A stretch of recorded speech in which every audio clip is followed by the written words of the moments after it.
우리는 이 세상을 살면서 수없는 선택의 순간을 맞이하게 됩니다. 어떤 것을 먹으며 무엇을 입을까와 같은 그런 일상에 필요한 일뿐만 아니라 어떤 직업을 갖고 또 어떤 학교를 선택하고 혹은 누구를 만나서 인생을 함께 걸어갈 것인가 라고 하는 이런 인생의 중대한 일에 이르기까지 선택이 아닌 것이 없습니다. 그래서 프랑스의 실존주의 철학자인 장폴 사르트르는 이런 이야기를 했습니다. 인생은 B와 D 사이에 있는 C와 같은 것이다. 여기서 B라고 하는 것은 birth, 출생을 얘기를 합니다. D라고 하는 것은 죽음입니다, death. 그리고 C라고 하는 것은 선택, choice를 얘기를 합니다. 즉 인생이란 출생과 죽음 사이에 선택을 하면서 사는 것이다 라는 뜻입니다. 그렇습니다. 우리의 인생은 모든 것이 선택의 연속입니다. 태어나는 것과 죽는 것은 우리가 어떻게 할 수 있는 일은 아니지만 그 사이에 일어나는 모든 인생의 과정은 우리가 의지를 가지고 선택을 해야 합니다. 선택 중에는 나중에 변경하거나 쉽게 되돌릴 수 있는 일시적인 선택이 있는 반면에 한 번 선택하면 결코 되돌릴 수 없고 변경할 수 없는 영원한 선택도 있습니다. 오늘 주님께서는 우리에게 되돌릴 수 없고 한 번 선택하면 변경할 수 없는 이 영원한 선택을 어떻게 해야 될 것인가를 오늘 본문 13절과 14절에서 이렇게 가르쳐주고 계십니다. 오늘 읽었던 본문인데요, 우리 다시 한번 한 목소리로 같이 읽도록 하겠습니다. 13절과 14절입니다. 같이 읽습니다. 좁은 문으로 들어가라. 멸망으로 인도하는 문은 크고 그 길이 넓어 그리로 들어가는 자가 많고 생명으로 인도하는 문은 좁고 길이 협착하여 찾는 이가 적음이니라. 아멘. 주님은 지금 우리 인생에는 두 가지 문이 있다고 말씀하고 계십니다. 좁은 문과 넓은 문입니다.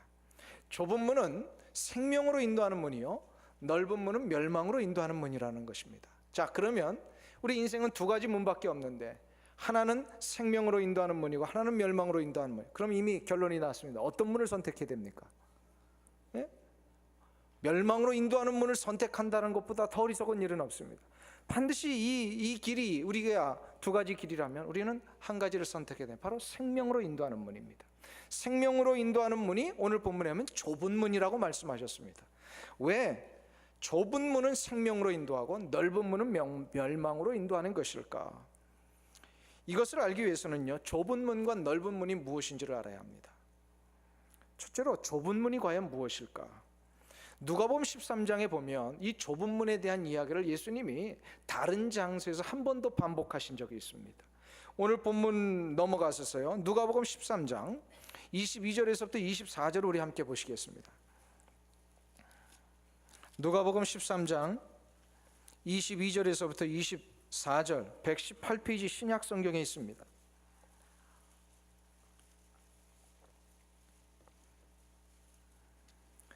누가복음 13장 22절에서 24절 우리 석절인데요, 같이 우리 한 목소리로 읽도록 하겠습니다. 같이 읽습니다. 예수께서 각 성 각 촌으로 다니사 가르치시며 예루살렘으로 여행하시더니 혹이 여짜오되 주여 구원을 얻는 자가 적으니까 저에게 이르시되 좁은 문으로 들어가기를 힘쓰라. 내가 너에게 이르노니 들어가기를 구하여도 못하는 자가 많으니라. 아멘. 그래서 구원의 이야기를 하시면서 이 구원을 위해서는 좁은 문으로 들어가야 된다는 얘기를 하셨습니다. 이 상황은 어떤 상황이냐면 예수님께서 각 촌으로 두루 다니시면서 말씀을 전파하시던 중에 예수님의 제자의 한 사람으로 추정이 됩니다. 예수님의 제자 중에 한 사람이라고 생각되는 분이 이렇게 예수님께 물었습니다. 예수님, 구원받을 사람이 적을 것 같으십니까? 이렇게 물었습니다. 아마 이 제자는 이 숫자에 좀 관심이 많았던 것 같아요. 얼마나 많은 사람이 구원받느냐, 얼마나 적은 사람이 구원을 받을 것이냐, 여기에 지금 관심이 있었어요. 아마 이 질문을 했을 때는 전과는 달리 주님을 따라다니는 사람들이 매우 적었던 것 같습니다.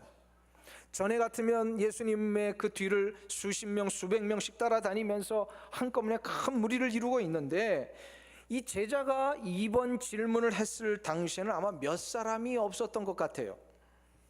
따라다니는 사람들이 얼마 없으니 제자 입장에서는 좀 걱정이 됐던 것 같습니다. 그래서 그런 마음에서 구원받은 자가 앞으로 적으면 어떡하지요? 아마 이런 질문이었던 것 같아요. 좀 걱정했어요.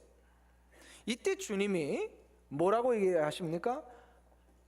사람이 구원받을 사람이 적은 거 이거 걱정하지 말고 진짜 구원의 문인 좁은 문을 얼마나 통과하였느냐 여기에 신경 쓰라고 지금 얘기를 하시는 거예요. 그러면서 구원받을 자가 얼마나 되는지를 알기 위해서는요, 좁은 문에 얼마나 들어갔는지 이거 우리가 제대로 판단할 수 있어야 된다는 거예요. 당시에는 구원과 전혀 상관없이 예수님 따라다니던 사람들이 많이 있었습니다. 오로지 주님의 이적과 기사만을 보고 따라다닌 사람들입니다. 이들은 아직 구원의 문을 통과하지 못한 사람들이에요.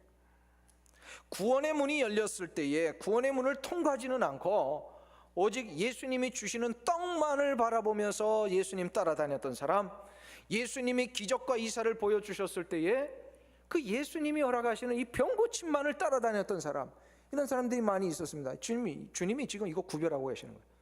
예수님 따라다니면서 떡 먹고 물 먹고 병고침 받았다고 해서 구원받은 게 아니다라는 거예요. 믿습니까? 이거 굉장히 중요한 말씀하고 있어요.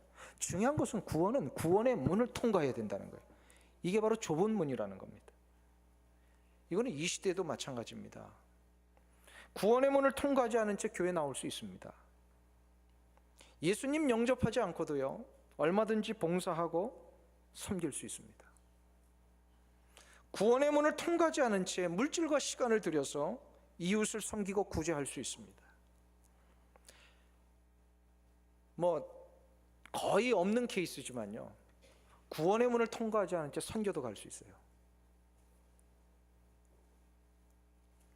그런데 이렇게 구원의 문을 통과하지 않은 채 봉사하고 이웃을 섬기고 구제하는 것은 반드시 문제가 하나 일어납니다.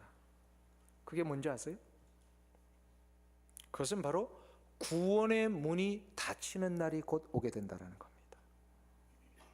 구원의 문이 닫힐 때에 그동안 예수님 앞에서 먹고 마셨던 거, 예수님으로부터 병고침 받았던 거, 이런 모든 것들이 다 헛수고가 돼버린다는 거예요. 그래서 정작 구원의 문을 통과하지 않은 채 예수님을 따라다니면서 먹을 것과 마실 것 얻었던 사람들, 기적과 이사만을 보았던 사람들이 구원의 문이 닫히자마자 오늘 누가복음 13장 25절 26절에 이렇게 하소연을 하고 있는 거예요. 예수님 앞에 구원의 문이 닫히자마자 하소연합니다. 한번 25절 26절을 보겠습니다.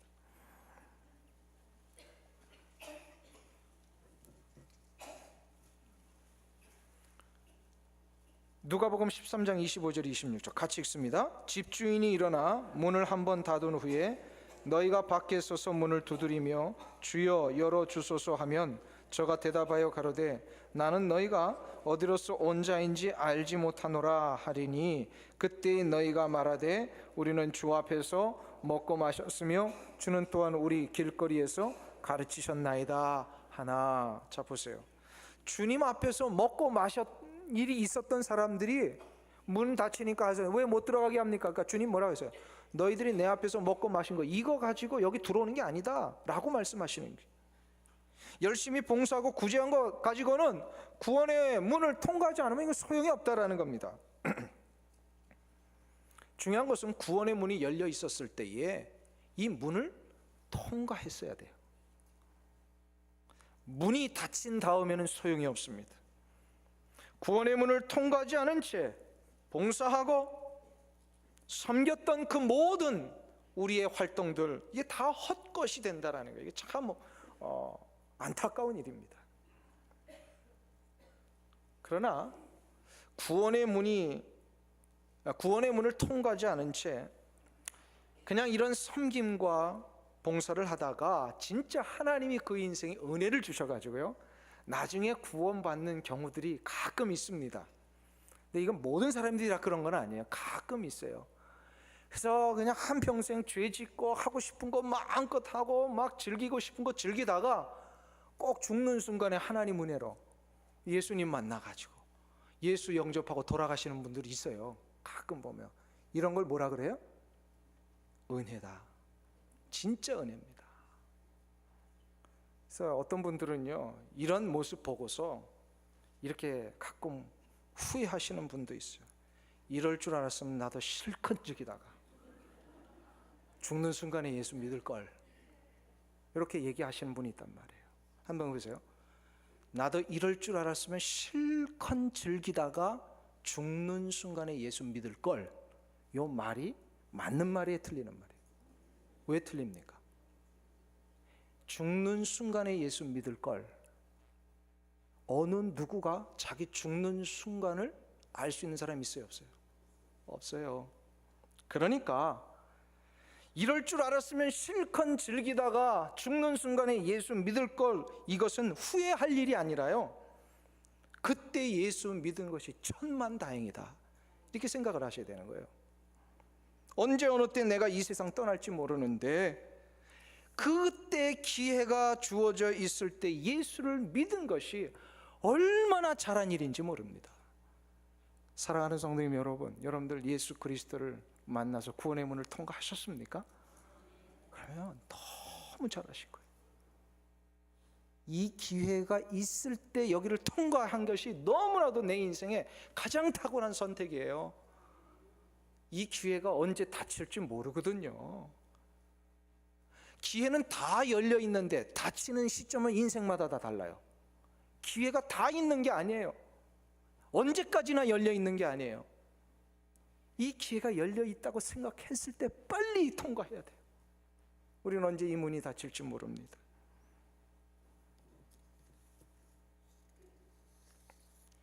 그렇기 때문에 이 구원의 문은요, 아무나 들어갈 수 있는 문이 아닙니다. 그래서 구원의 문이 좁은 문이라고 얘기를 하는 거예요. 이게 좁은 문이에요. 쉽게 들어갈 수 있는 문이 아닙니다. 이 문을 통과하기 위해서는요, 우리는 예수 그리스도를 영접해야 합니다. 예수님을 인격적으로 받아들여야 합니다. 왠지 아세요? 예수님이 바로 구원의 문이시니까. 그래서 예수님은 요한복음 10장 9절에서 이렇게 말씀하셨습니다. 한번 찾아보실까요? 요한복음 10장 9절.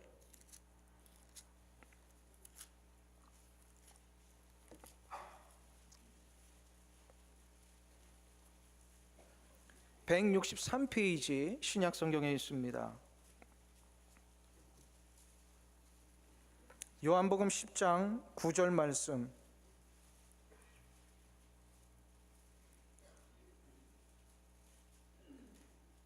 같이 한 목소리로 읽겠습니다. 내가 문이니 누구든지 나로 말미암아 들어가면 구원을 얻고 또는 들어가며 나오며 꼴을 얻으리라. 할렐루야. 자 보세요. 좁은 문은 구원의 문인데 이 구원의 문이 바로 누구시라고요? 예수 그리스도이십니다. 믿습니까 여러분들? 분명히 얘기했어요. 내가 문이니 말씀하셨어요. 여기 문이라는 것은 구원을 향한 문임을 얘기를 하셨어요. 그렇기 때문에 좁은 문을 통과한 자, 곧 예수 그리스도를 영접한 자, 이런 뜻입니다. 예수님을 통과한 자에게는 생명의 길에 들어설 수 있습니다. 사랑하는 우리 성도님 여러분, 우리 한번 오늘 이 아침에 우리 스스로를 솔직하게 점검해 보기를 원합니다. 과연 나는 구원의 문, 우리 주 예수 그리스도의 구원의 문을 통과한 사람인가? 내가 스스로 돌아봐야 돼요. 이것은 절대로 내가 교회 생활 얼마나 오래 했느냐로 점검되지 않습니다. 내가 얼마나 많이 봉사했느냐로 점검되지 않습니다. 내가 얼마나 내 돈과 시간 들여서 많은 이웃 섬겼고 얼마나 많은 구제 활동했느냐, 이것으로 되지 않습니다. 이것은 반드시 한 가지로 점검해야 돼요. 내가 과연 예수 그리스도를 인격적으로 받아들였느냐, 예수님이 나의 구주가 되심을 나의 입과 나의 온 인격을 통해 고백했느냐, 이 말입니다. 우리는 이것을 진지하게 물어봐야 합니다. 그리고 한번 되돌아보기를 원합니다. 사랑하는 성도님 여러분, 예수 그리스도를 여러분의 구주로 영접하셨습니까? 아멘? 그렇다면 한번 따라하겠습니다. 나는 인생에 있어서 가장 탁월한 선택을 한 사람이다. 믿습니까? 예수 그리스도를 받아들일 기회가 있을 때 이걸 놓치지 않냐고 예수님을 나의 구주로 영접했다면 내 인생에 그 무엇보다도 가장 탁월한 선택을 하신 거예요.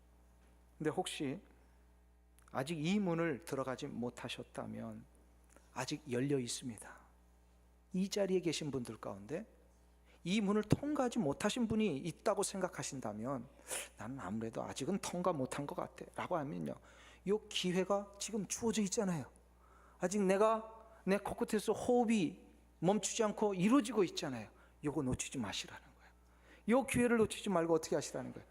예수를 나의 구주로 영접하는 이 결단을 해보시라는 거예요. 이것이 바로 좁은 문의 능력입니다. 그러면 두 번째로 우리가 질문을 좀 할 필요가 있어요. 넓은 문은 뭐냐 이 말이에요. 넓은 문.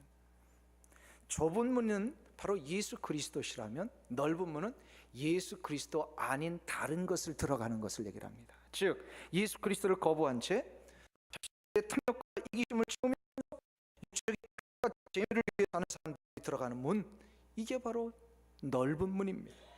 이 넓은 문은요, 왜 이렇게 넓으냐면요, 쉬우니까 넓은 거예요. 아무나 그냥 생각 없이 가면 이 넓은 문으로 가게 되어 있어요. 우리의 죄된 본성은 내 육체를 위하여 살게 되어 있고, 나의 죄된 본성은 내 배를 채우고 내 탐욕을 위하여 살게 되어 있습니다. 그러니까 그냥 아무렇지도 않게 긴장하지 않고 그냥 내버려두면 이 넓은 문으로 저절로 갑니다. 그래서 많은 사람들이 이 넓은 문을 선호하는 거예요. 편리하니까, 쉬우니까. 그런데 한번 생각해 보세요. 예수 믿는 게 쉬워요, 어려워요? 여러분들 예수를 믿는 그 시점까지 오기까지 얼마나 어려운 시간을 가지셨습니까? 어떤 분은 뭐 몇십 년 동안 이 문제와 씨름하다가 어느 순간에 예수님 만나서 오신 분도 계시잖아요. 아무리 고민을 해봐도 예수 믿는 것이 도저히 받아들여지지가 않아가지고 예수 믿는 게 크게 거부하다가 오늘같이 하나님 은혜로 예수님이 누구인지를 확 깨닫게 되는 순간부터 막 예수를 믿고 그 과정까지가 한번 보세요. 얼마나 어렵습니까? 예수 믿는 게 쉽게 믿어지지 않습니다. 예수님 그 전도가 어려운 거예요. 어려워요. 그런데 한번 보세요. 내 육체의 욕망대로 살고 내 배를 치우며 사는, 그래야 내 이기심 충족시키며 사는 거, 이거는요 고민 안 해도 그냥 그렇게 살 수 있어요. 내 본성대로 사니까 그게 다 그렇게 되는 거예요. 재미있고 편하니까 그냥 내 본성에 맡기고 가면 되니까. 그래서 생각하지 말고 그냥 흐르는 대로 다른 사람들이 가는 것처럼 우리도 그냥 그 수많은 사람들 가는 그 길 따라서 그냥 즐기면서 갈 수 있거든요. 이게 편한 길이에요. 문제는 이렇게 쉽고 넓은 문을 가는 자들이요, 우리처럼 이렇게 힘들게 좁고 협착한 문을 가는 자들을 향하여서 계속해서 비난하고 조롱한다는 거예요. 이게 참 어렵습니다. 이런 비난이 오고 조롱을 받으면요, 참 우리가 가는 길에 대하여 막 흔들릴 때가 있어요. 뭐 그리 복잡하게 사느냐고, 뭐 그리 그렇게 궁상맞게 사느냐고, 이렇게 좀 즐기며 살라고 수많은 사람들이 우리에게 이야기하는 경우가 있습니다. 뭐 그 예수 믿는다고 술도 안 먹고 사느냐고, 술이 무슨 죄냐고. 알긴 다 알아요. 그런데 한번 생각해 보세요. 그렇게 넓고 쉬운 길을 가는 자들이 우리를 쉽게 비난하는 이것에 대하여 참 우리가 이런 이야기를 들을 때마다 참 어렵습니다. 힘듭니다. 왜요? 대다수가 그렇게 가잖아요. 이 대다수의 원리가 참 무서운 거예요. 우리 기독교 신앙은요, 다수결이 원칙이 아닙니다. 기독교 신앙은 진리의 원칙입니다. 아무리 수많은 사람들이, 많은 다수가 그 길을 간다 할지라도 그것이 진리에 위배되면, 혹시 그 진리에 위배된 것이 나 혼자만 보고 아니다라고 생각할 수 있다면 나 혼자라도 절대로 그 길을 따라가면 안 되는 거예요. 이게 바로 우리 기독교 진리의 능력이에요.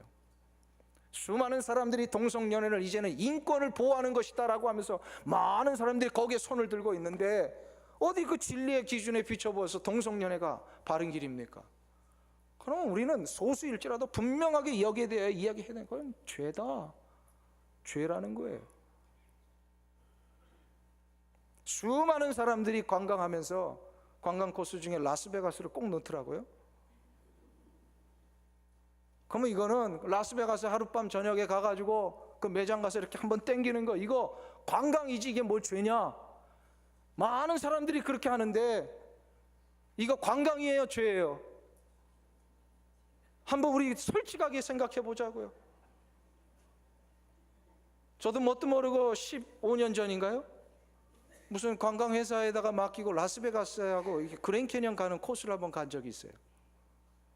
근데 하룻밤을 완전히 그냥 이 라스베가스에 다 내려버리더라고요. 거기서 알아서 한 몇 시간 동안 놀다 오라고.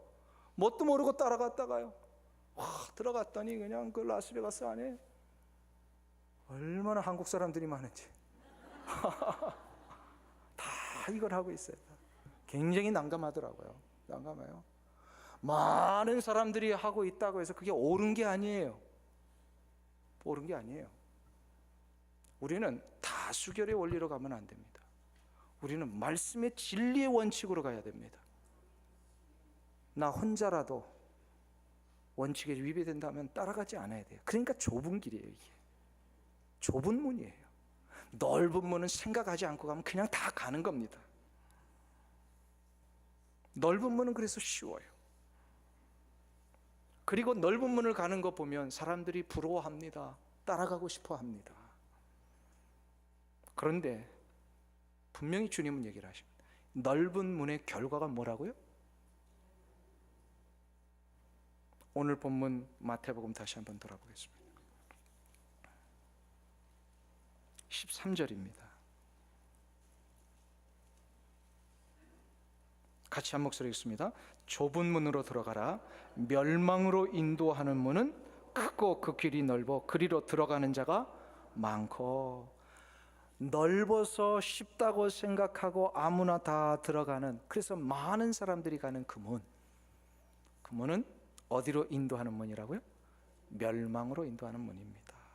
이 문을 들어가면 육체의 쾌락은 있는지 모르지만 나도 모르는 새에 내 영혼이 병들게 되어 있습니다. 이 문은 쉽고 편해서 아무 생각 없이도 그냥 막 들어갈 수 있는 것 같이 보이지만 결국 그 문을 들어가면 들어갈수록, 그 길을 걸어가면 걸어갈수록 우리에게 남는 것은 공허와 절망뿐이며 낙심과 두려움뿐입니다. 이 길을 가면 갈수록 인생의 외로움과 고독을 이길 길이 없어요. 그래서 방황하게 됩니다.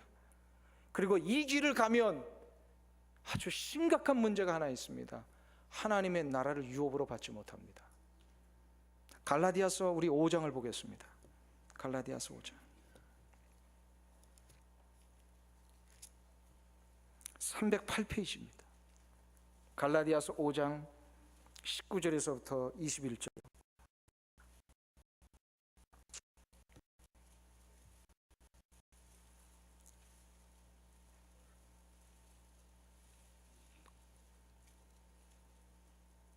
갈라디아서 5장 19절에서 21절.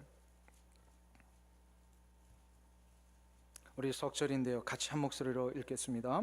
육체의 일은 현저하니 곧 음행과 더러운 것과 호색과 우상숭배와 술수와 원수를 맺는 것과 분쟁과 시기와 분냉과 당짓는 것과 불리함과 이단과 투기와 술취함과 방탕함과 또 그와 같은 것들이라. 전에 너희에게 경계한 것 같이 경계하노니 이런 일을 하는 자들은 하나님의 나라를 유업으로 받지 못할 것이요. 아멘.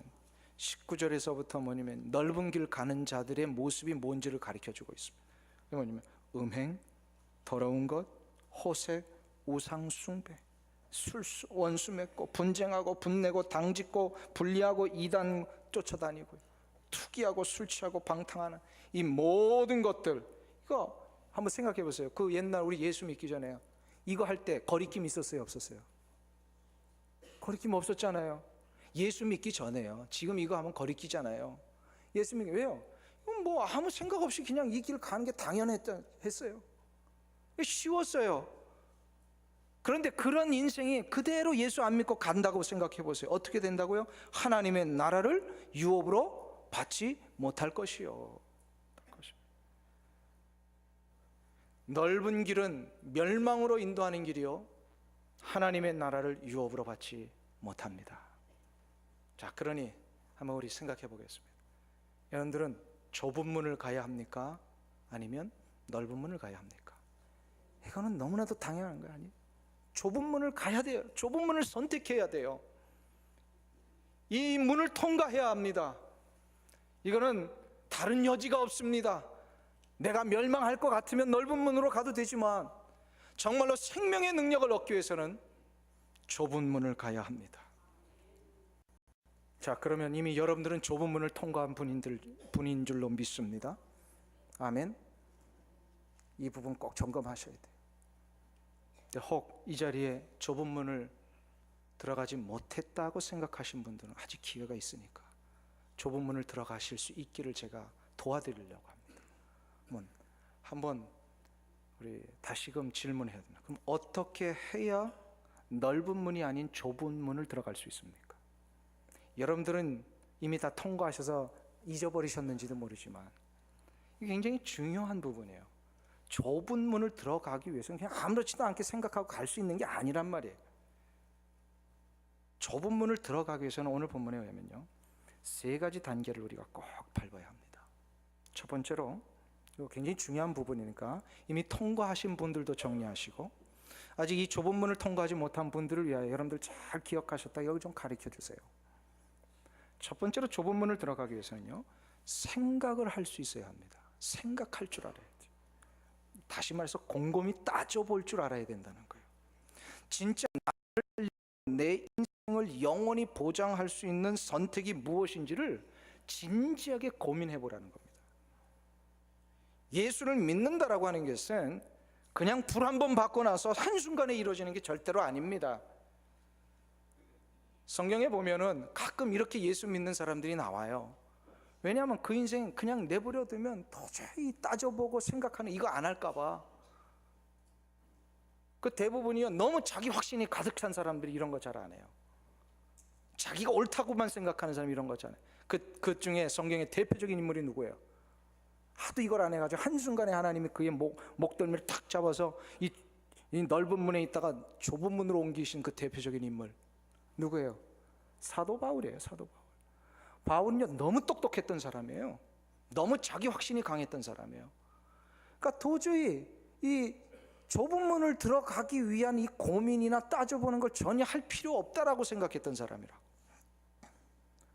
그러니까 그런 경우에는요, 하나님이요, 그의 목덜미를 탁 잡아서 한순간에 그에게 아주 특별한 광선을 발하셔가지고 불받게 하시고 이렇게 옮기는 경우가 있습니다. 우리 주위에도 가끔 그런 분들이 있긴 있어요. 그러나 대부분은 예수를 믿는 게 그렇게 믿지 않습니다. 많은 시간이 걸리고 많은 어떤 생각을 해봐야만 예수를 믿게 됩니다. 예수를 믿기 위해서는요, 그래서 곰곰이 따져봐야 돼요. 계산을 좀 해볼 줄 알아야 됩니다. 어떤 계산일까요? 과연 내 인생이 80, 90으로 이렇게 끝나는 것인가? 아니면 내 인생이 80, 90이라는 육체적인 이 생명을 다한 후에는 그 이후에 또 다른 영원한 세계가 있는 것인가? 요거를 따져볼 줄 알아야 돼요. 이 부분에 대하여서 유명한 기독교 철학자여 사상가였던 파스칼은 이런 말을 했습니다. 만일에 내 육체의 생명이 끝난 후에 영원의 세계가 있다는 것과 영원의 세계가 없다는 것, 이 2가지의 가능성 중에서 어떤 가능성을 두고 지금 내 인생을 준비하는 것이 더 안전한 것인가를 곰곰이 따져보라 그랬어요. 무슨 얘기인지 아시겠어요? 2가지 가능성이 있습니다. 내 인생 끝난 다음에, 육체 생명이 끝난 다음에 영원한 세계가 있다는 것을 전제로 내 인생 준비하는 것과 없다고 생각하고 그 인생 준비 안 하고 사는 거가 어떤 게 더 안전한지 곰곰이 따져보라는 겁니다. 이 이야기는 크리스천들을 위해 한 게 아니라요, 예수를 안 믿는 불신자들 때문에 한 거예요. 이 파스칼이. 즉 이런 겁니다. 첫 번째 전제, 하나는 영원한 세계가 있다고 전제하고 그 인생이 그 영원한 세계를 위하여 지금 준비하고 사는 거. 이게 첫 번째.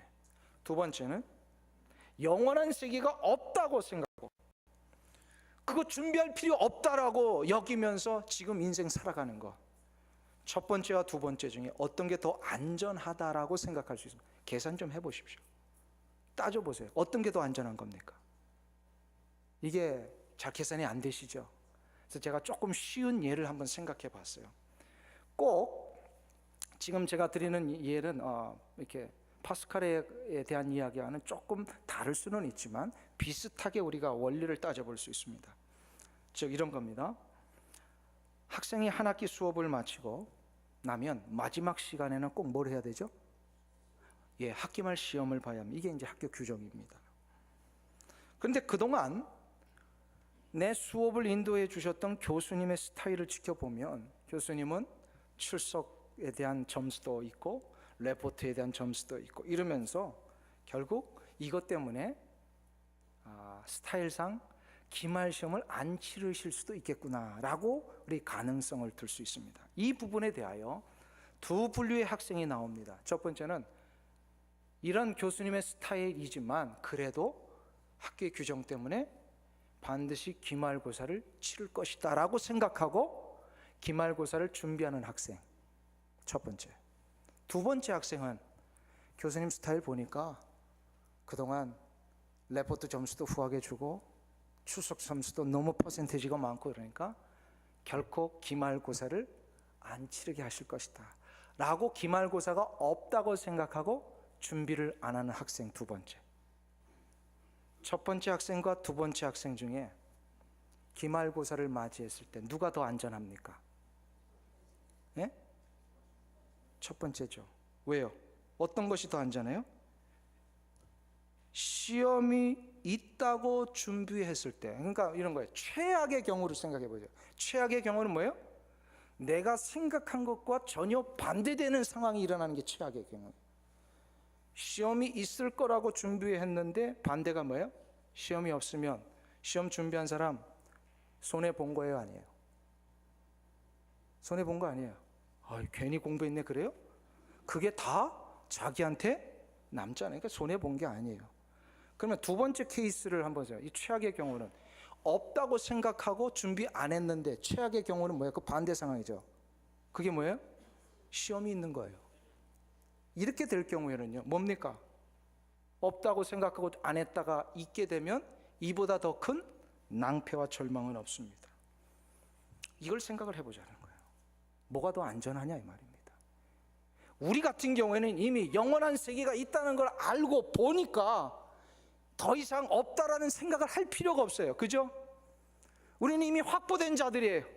그렇기 때문에 이거 외에는 다른 가능성이 없어요. 그러나 아직도 이 영원한 세계를 보지 못하고 영원한 세계가 뭔지도 모르는 저 불신자들에게는요, 이거를 깨우쳐 주려니까 어떻게 합니까? 따져보라는 거예요. 좀 계산 좀 해보라는 거예요. 산수를 좀 해보라는 겁니다. 세상 사람들도요, 계산을 조금이라도 할 줄 안다면 금방 어떤 것이 안전한지를 압니다. 영원한 세계가 있다고 전제하고 그것을 준비하는 것이 없다고 전제하고 준비 안 하는 것보다 훨씬 더 안전하고 복된 삶입니다. 좁은 길을 가기 위해서는 그래서 우리가 생각을 해봐야 합니다. 어떤 것이 더 안전한 길인가 이 말입니다. 곰곰이 따져보고 계산해 볼 줄 알아야 합니다. 예수 그리스도를 믿는다라고 하는 것은 그냥 맹목적으로 그냥 뭐 아무 생각 없이 그 길을 따라가는 게 절대로 아닙니다. 예수 그리스도를 믿고 그 길을 따라가는 것은요, 곰곰이 따져보는 겁니다. 따져봐야 돼요. 내 인생에 진짜 유익이 되는 게 무엇인지를 한번 내 연필을 들고 종이에 써가면서까지라도 계산을 해보자라는 거예요. 어떤 게 진짜 안전한 인생인지, 어떤 것이 진짜 영원한 세계가 있을 경우에 내가 망하지 않는 길인지 이것을 한번 생각해 보자는 겁니다. 그래서 주님은 망대의 비유를 얘기를 하시면서 망대를 세울 때도 세상 사람들도 어떻게 망대 세우기 전에 뭐 한다 그래요? 계산한다 그러잖아요. 망대 세울 때 계산해요. 임금이 전쟁하러 나갈 때에 과연 이 전쟁을 저 상대방을 싸워 나갈 때에 우리가 이길 것인가, 이거 계산해보고 나가라 그러셨어요. 하나님의 거룩하신 나라, 저 영원한 나라, 그래야 내가 영원한 생명이 보장되는 이 좁은 문을 들어가기 위해서는요, 계산해봐야 돼요. 그냥 막 믿지 마세요. 계산해보고 믿으세요. 그래야 그게 진짜가 됩니다. 아무 생각 없이 믿었다가 아니네, 예수 믿었는데 또 병 걸리네, 예수 믿었더니 왜 이 세상에 삶이 이렇게 고난이 오지? 이거 예수 믿는 거 잘못된 거구나. 이거 왜 그런 생각하는지 아세요? 예수 믿는다는 게 뭔지 계산 안 해봤기 때문에 그래요. 단순히 우리가 이 세상에 살면서 병 안 걸리고 먹을 거 안 떨어지고 그냥 내 배 편안하게 채우는 그것을 위해서 예수 믿는 게 아니잖아요. 우리는 생명, 곧 영원한 하나님의 나라를 보장받기 위하여 예수를 믿는 겁니다. 그러니까 따져봐야 합니다. 이게 첫 번째예요. 그러니까 예수를 믿기 위해서 이 첫 번째를 잘 아셔야 돼요. 두 번째로는 두 번째 단계가 있어요. 그게 바로 뭐냐면 선택하는 겁니다. 곰곰이 따져보고 계산한 다음에는 무엇이 더 확실하고 안전한지를 우리가 생각하고 나면 선택해야 됩니다. 선택에는 결단과 용기가 필요합니다. 이 선택을 통해 아무리 내 주위의 넓은 길을 선택한 사람들이 나의 선택에 대하여서 조롱하고 비웃을지라도, 보이지도 않는, 눈으로 보이지도 않는 그 무슨 영원한 세계 자꾸 이렇게 준비하며 사느냐고, 그냥 적당하게 즐기면서 먹을 거 제대로 마시면서 그냥 타협하면서 살지 뭐 그렇게 힘들고 궁색하게 사느냐고 혹시 이렇게 야유하고 비난할지 모르겠어요. 그런데 우리는 그런 야유와 비난이 있어도요, 제대로 따져봤으니까 우리가 이 선택에 대해서 흔들리지 않습니다. 제대로 따져보니까 결코 이 선택에 대해서 후회하지 않고 흔들리지 않을 이유가 뭐예요? 제대로 따져보니. 그러니까 따져보고 나면 용기를 가지고 선택하는 겁니다. 젊은 시절에 장래를 위해서 준비도 안 하고요, 맨날 먹고 즐기고 놀러만 다니면 그가 은퇴할 이후에 뭐가 됩니까? 정말로 비참하게 살잖아요. 그러나 남들 다 놀러 다니고 하고 싶은 거 다 할 때 나는 절약하고 애써서 내 노후를 준비한다면 그의 노후가 얼마나 복된 노후가 되겠습니까? 마찬가지. 너는 뭐 이렇게 놀러도 안 다니고 그냥 이렇게 맨날 집에만 있냐, 이런 이야기 날 때 뭐야? 나는 지금이 중요한 게 아니라 내 10년 후가 더 중요하다. 이것이 분명하게 따져지면요, 우리는 아무리 비난이 오고 손가락질와도 흔들리지 않습니다. 이 부분에 대해서요, 유명한 강해 설교가인 마틴 로이드 존슨 목사님이 아주 참 재밌는 비유를 얘기를 하셨어요. 이런 얘기를 합니다. 좁은 문을 걸어가는 우리를 비웃고 조롱하는 자들은 베토벤의 음악이 뭔지도 모른 채 탬버린이 좋다라고 하고 얘기하는 사람하고 똑같다. 베토벤을 연주하기 위해서는 어떻게 됩니까? 모든 그 정교한 악기들이 잘 준비되어 있다. 근데 그 베토벤이 음악이냐, 탬버린 치는 게 음악이지 라고 할 수 있더라는 거예요. 우리는 탬버린은 배우지 않아도 노래방만 가도 됩니다. 그거는 얼마나 쉬운 거예요. 그런데 이 가치를 모르니까 탬버린 치면서 이게 음악이라고 얘기하는 거하고 똑같다라는 거예요. 그 마틴 로이드 존슨 목사님도 그 시대에 아마 이런 사람들이 많았기 때문에 아마 이 고민을 하셨던 것 같아요. 우리가 선택한 이 좁은 문은요, 남들이 아무리 비웃고 조롱할지라도 우리는 결코 흔들리지 않을 이유가 있습니다. 왜? 제대로 따져보았으니까.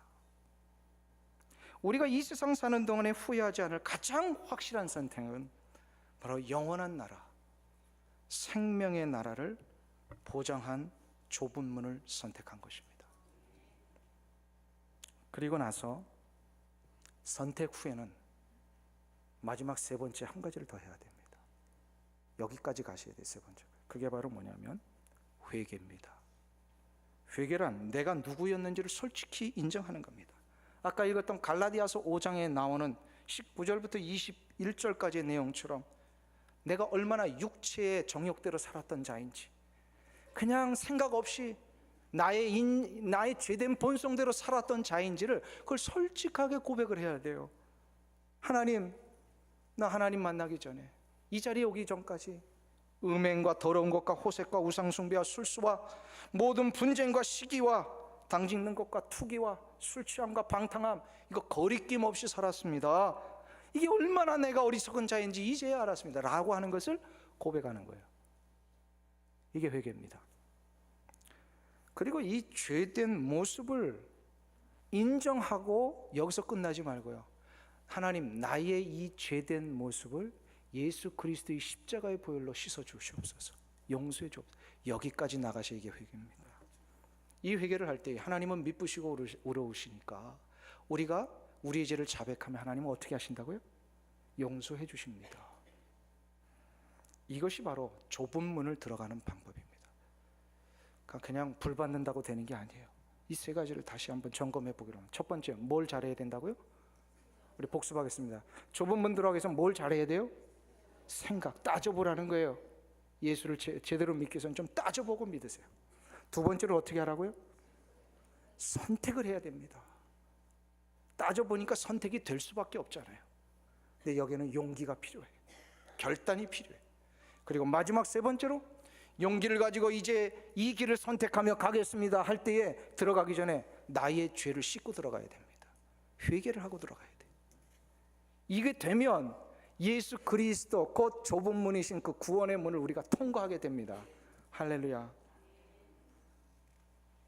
그런데 이 좁은 문을 들어간 자들에게는요, 놀라운 선물이 하나 기다리고 있습니다. 바로 좁은 길의 축복입니다. 이것을 마태복음 7장 14절에서 주님은 이렇게 말씀하고 계십니다. 다시 한번 우리 마태복음 7장 14절 보겠습니다.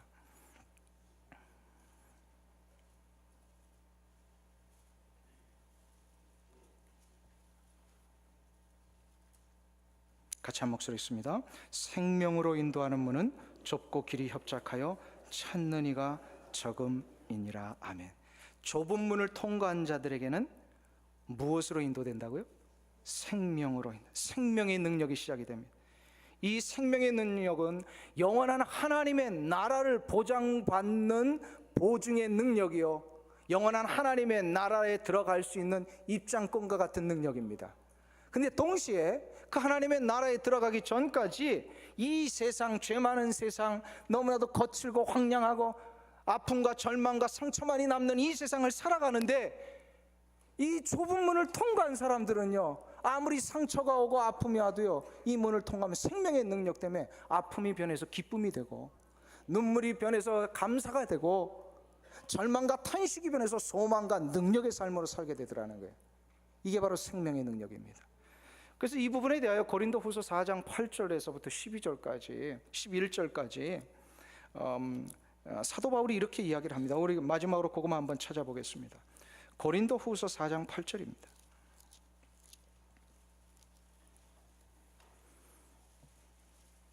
(11절까지요) 289페이지.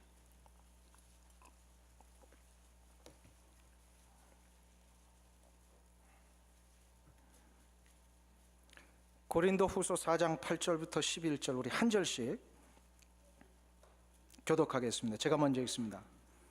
우리가 사방으로 우겨쌈을 당하여도 쌓이지 아니하며 답답한 일을 당하여도 낙심하지 아니하며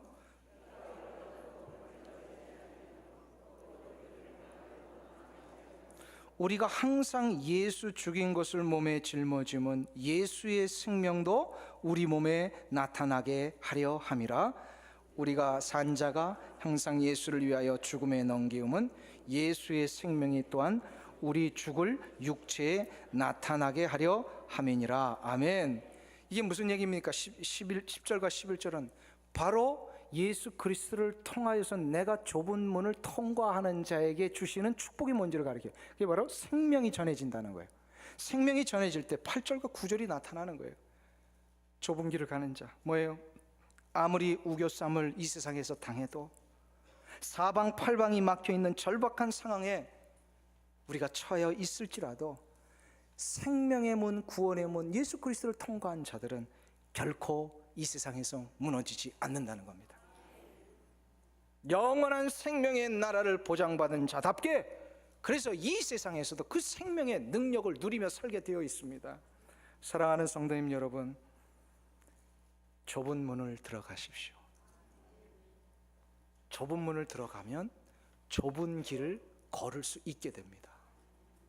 이 문은 쉽지 않지만 불가능한 문이 아닙니다. 오히려 이 문 들어가면 내가 삽니다. 저 천국의 삶을 보장받는 문이요, 이 세상 사는 동안에 승리를 보장받는 문입니다. 이 은혜가 여러분들 가운데 일어나시기를 간절히 주님의 이름으로 축원합니다.